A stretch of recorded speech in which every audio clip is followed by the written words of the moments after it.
The trick here is remember to pack it when you're getting ready to do the knife cuts.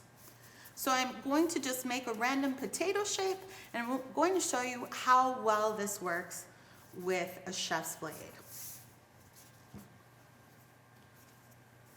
Got my awesome 8-inch Mercer Culinary chef's knife here.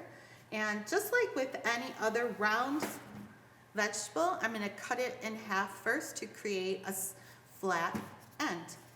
I'm going to work on one side at a time in order to make, oh gosh, what should we make first? Let's go with a medium dice, which is a 1/2-inch cube.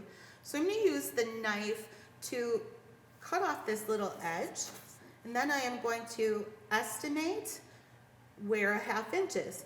If you've got the kit, you can use the clear rulers and set them down to determine where a 1/2 inch would be and actually make a mark in the Mad Mattr in order to make that 1/2 inch cut. So you're going to position the blade, slice right down through it, and copy that same width again and again until you've made panels just like you would a potato, a rutabaga, a beet. So we've got this much done. We need to flip these pieces onto their sides, and if you get really good at it, you can put more than one at a time this way.